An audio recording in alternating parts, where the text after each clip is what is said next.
xirfadda kuuliga oo kamid ah xirfadaha ugu adag ee laga shaqeeyo xilligan Boorama waxaa laga dareemayaa inay ku soo badanayaan haweenka xirfadan kuuliga ka shaqeysta. haweenkan oo ah kuwa ku shaqeeya duruufo aad u adag ayaa waxay yihiin kuwa shaqada ay qabanayaan ay aad u balaaran tahay isla markaana lacagta ay ka helayaan ay tahay nolol maalmeed oo qudha. hooyo kamid ah hooyooyinkan ayaa waxay sheegtay inay haysato caruuro agoomo ah isla markaana ay hawshan u gashay sidii ay u dabooli lahayd duruufaha nololeed ee ku xeeran. anigu waxaan ka shaqeynayaa 25 salaada subax taakirku waan ka anaa salaada marka salaada waa soconaa dhulkaas ka kolbaalkeen la kaga naxiyo baan ugu liftayna shaqaysanaa macay anigu shaqada baan ugu liftay mid labaad kale waxaan leenahay qaar sida ay shaqeeyaan oo shaqo ku qabataan leenahay sida loo qaado iga taris iyo joogto walaashay ka soo qoleysay shaqays oo shaqalatay xafada la geeyay oo subaxina soo shaqatay waqtigan ugu liftayna aad u fudnaa wadayaasha nagarta aqoonana cid caawisid Allah ma cid kale ma jiro beega cid kale ma jiro marka waxaan ka liftay tan baan ka liftay awlaadaas aan shaqeynaa wala نعم قف دمر ولا wax shaqeeya ma jirin marka wada ila yaabanayd ba ya dmar gaar maxaa ku dadaalay duruufteeda cilmi ogeyn oo ani allu bay sabiin inta 7 sano ka shaqeeya ani ninkaygu buka caruurtay in isbaa qabsada marka deegraaran heliyo deegraaran weynaynta waan leeyahay way soo kordhaysaa qaar baan cusub u batnaa baahida iyo duruufta adkaysay oo timaad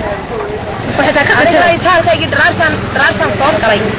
waan da'yaraa maantana waa da'yarkaya oo sii socda. haweenkan ayaa waxa ay sheegeen inay ka aradan yihiin deeqo ay helaan iyo dalabyo ay u dirtaan ururada iyo hay'adaha gargaarka jawaab celintoodii waxa ayna xuseen in xukuumadda iyo hay'adaha ka howlgala bani'aadnimada ay ka sugayaan inay wax ka qabtaan.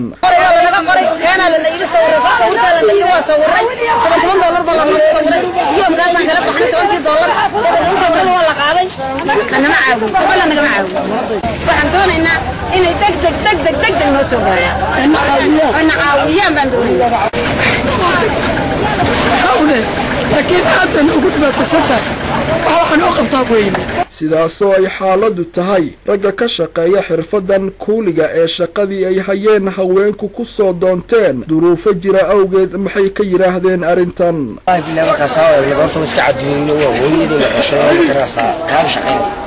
adiga naftaada aas mas'uuliyad marka adiga oo leeyahay soo uga tagtay marka iyo qofka awood burinta markaasi aad wallahi aan aragnaa inuu caddeeyo laakiin dadka qaarkiid wuxuu arkayaa in dadka kani kibir amba soo saaray amba ay lacag baan yihiin dadka inta marka dhulka ay mid xalal karo wax soo raacay wala yaab in xalal shaqeynaya ay saaka